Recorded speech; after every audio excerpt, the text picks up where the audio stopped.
This is the story of the one.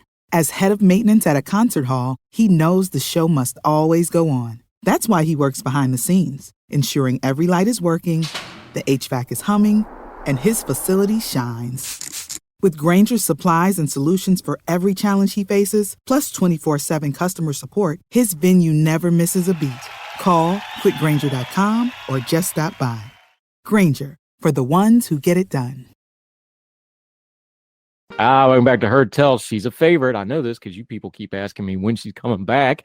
Here she be, Sarah Stook from over in jolly old England, which is mostly rainy and dreary England. That's because the east coast of England in the wintertime, you may have heard it rains once in a while. How are you doing with the rain? Is all well with you? Well, I'm going to go out and get a chippy later, so I'm hoping it doesn't rain when I'm going to get that chippy. Chippy? Fish and chips. I know what that is, but you got to tell everybody else what it is. Fish and chips. All right. I also like where you do the sandwich where you just put the French fries on the white bread and fold it over. That one's always fun too. Culinary geniuses we are. Screw the French. The British do the real food. You know, English food gets a bad rap, but you know what it is because they compare it to, like, we think of French food as fancy. If you think of English food as like comfort food or soul food or country cooking, it's all fine. It all matches up fine. That's the trick to it. But Exactly. look, I've been to England. I like the food. The food was fine.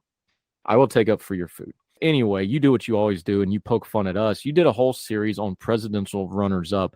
I got a kick out of this because I love history. It gives us a little bit of perspective on the present and where we're going in the future. What lesson do you take from presidential runners-up? Because it's really interesting who hasn't become president and who's lost when you go to look at these lists. I mean, sometimes it's an absolute landslide, and then sometimes it's extremely close. If you look at, Samuel Tilden versus Rutherford B. Hayes, they had to throw it to the House and they throw it to the courts, and people have to decide who aren't, the voters because it's that close. And you get, people who are really experienced who fail, or sort of newcomers, or someone like Brian who ran 3 times and just never won. What one's poked out at you? This is a multi-part series like usual over on Elections Daily. We'll link to it like we always do. But what stuck out with you? I know you mentioned that, the post-Civil War runners-up, there was a lot of Democrats. They had like a streak of them there for a while. There's some really big names in history, like you just mentioned, that are runners-up. What really stuck out to you, though, when you did this whole series? Well, I think there's sort of no guarantees of success, as it were, especially when you're running against a popular incumbent. If you look at 1984, I've still got quite a few to write, but 1984, Mondale versus Reagan. Reagan won 49 states. He was 3,000 out of winning Minnesota. That wouldn't happen today because, you've got states that are so partisan, it's untrue.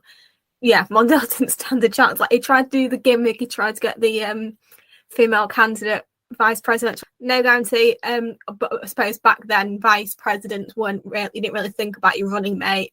Whereas nowadays, when we get to John McCain, Sarah Palin definitely took votes from that camp because everyone thought, well, if he dies, she's president. And yeah.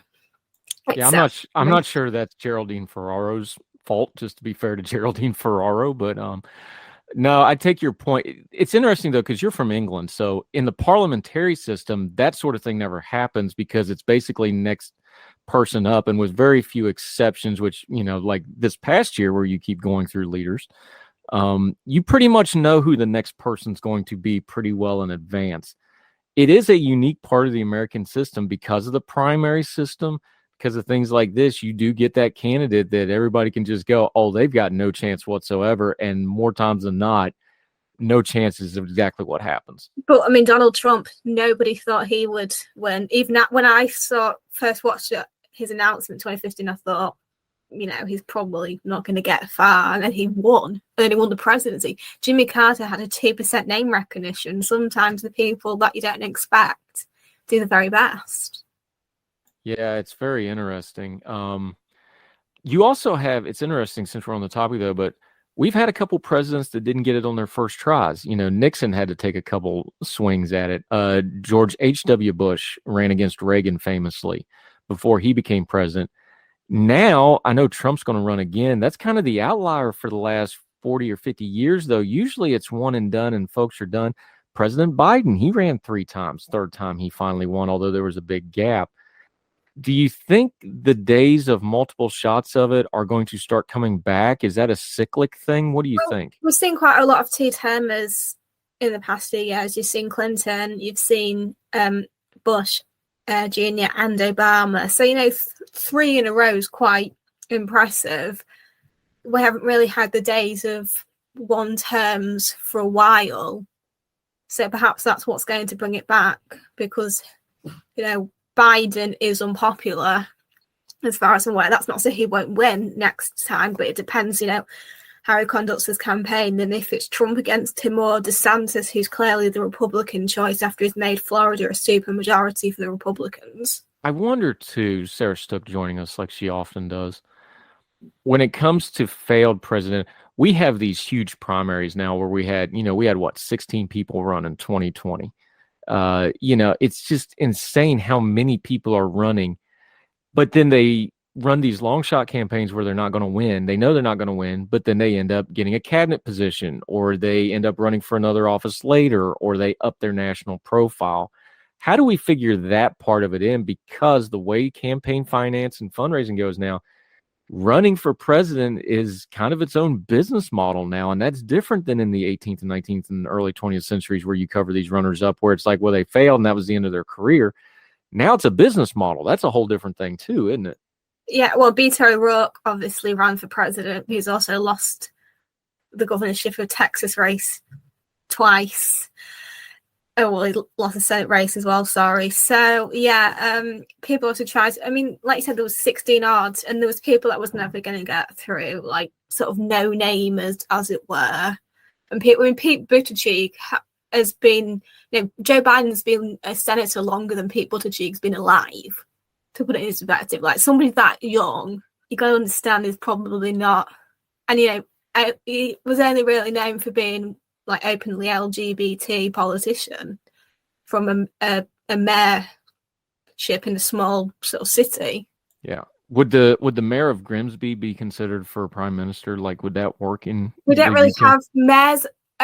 Mayors here is like mainly ceremonial. It's not like there's like someone like the mayor of London that actually has power. Mayor of Grimsby couldn't tell you who it was.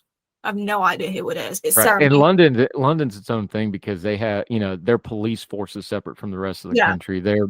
London's its own beast in and of itself for folks that aren't super familiar with it. It really is kind of a city state inside of the UK. From a UK perspective, do you look at something like the way we do primaries and our presidents and the way we do our turnover, although you lapped us this past year, but that's outside the norm. Usually you guys have pretty good runs. Does it seem chaotic the way we do presidents and runners up in the primary system? You guys take forever to count elections. I had to wait like 2-3 weeks to finish my prediction list to tick it all off because California 22 took a very long time. It's like, geez, count. How is it taking 2.5 weeks? Are you guys, we do it overnight. You should see Sunderland. Follow Sunderland. They're always really quick with counting votes. Well, for one thing, the UK is only like 60 million people, and we're 330 million. So, but not every single one of them votes. Right. This is fair, but there's things involved. You should not take forever like that. It's embarrassing. But not because here it is, and the criticism is because every state does it differently. Florida's done instantly almost now. 20 years ago, Florida was the worst, and they fixed their stuff, got together. Now they're the standard. Now Arizona's a trash fire when it comes to this stuff. So it's one of those things of our system where the states are individual. You have federal elections, but they're administered by the states, and it makes it a mess. All right, that's a fair criticism.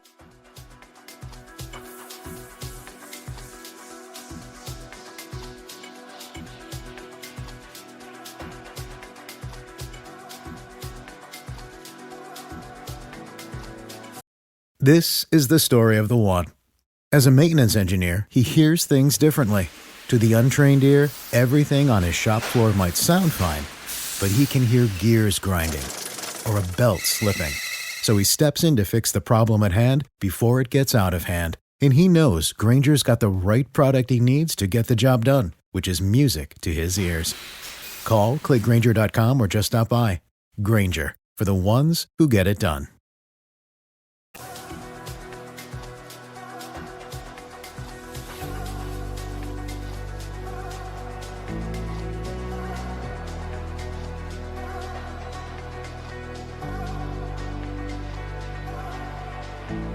All right, that's a fair criticism. Sarah Stook poking holes into the Democratic Republic greatness of America from the bastion of craziness of the UK, where you can't even keep a prime minister longer ahead of Well, lettuce. we have a stable monarchy. And I don't know if I call Charles stable, but okay. I got to ask you, because they're over here right now doing the tour, the Prince and Princess of Wales now, their new designation. They're over here touring America. It's been a couple of years since they did it. Is that a big thing now when a royal comes to America? I know the Harry and Meghan thing's kind of skewed this a little bit because they live here now full time. Does that still get coverage when they come over here? Is that a big deal in England at all? Yeah, it's got coverage. I've seen it over the news. I mean, I'm a huge fan of Kate. I think she's so lovely and she's always very stylish and she's going to make a really fantastic queen. So, you know, she's always covered because I think people like her. She's pretty popular. You always see people saying how lovely she looks and how good a job she's doing because it's nice to see someone who's liked. So just ignore the politicians. It's nice to have a properly liked figure. You know, they've been received well apart from a few chants of USA when they were at a basketball game. However, unfortunately, your little nation can be quite rude. Did you say basket goal?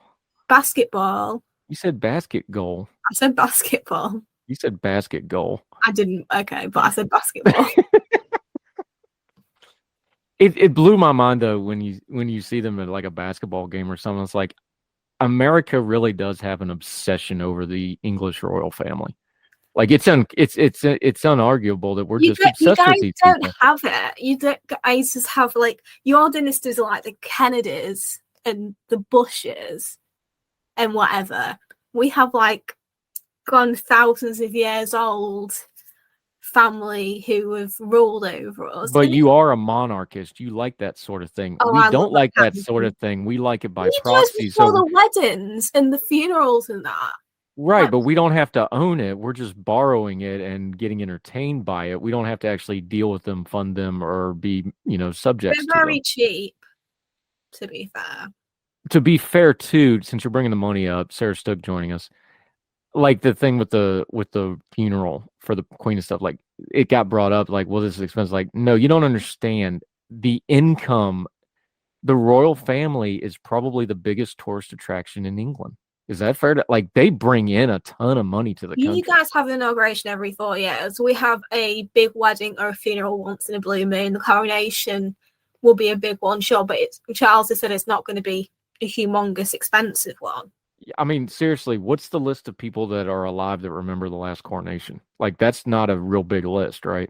Exactly. I mean, my nana and my grandma probably do. My grandfather served at the Queen's father's funeral. He did pass away a few years ago, though. So yeah, not too many. It's like my parents were born way after, so it's really bizarre seeing a coronation. It's going to be very big and glitzy though, and I'm looking forward to it because I like pomp and ceremony as a Brit. Well, as it, just on the averages though, Charles is well into his 70s now, so you're probably going to get at least one or two more, unless something really scary happens. Probably Will and Kate, and then George. Sarah Stook, I always love talking to you. Let me ask you a fashion question real quick. We just had our first state dinner of the Biden administration. Emmanuel Macron of the France came over. How do you put into context, we call it nerd prom when we do stuff like this because all the journalists and they get a couple Hollywood stars and they get all pretend like they're all bigger stars than what they really are. And, White House Correspondents' Dinner, this kind of stuff. Savage. I love it. When you have political theater like that and it becomes a fashion event, you're a fashion person. Where does the political stuff like that rank when it comes to things like that?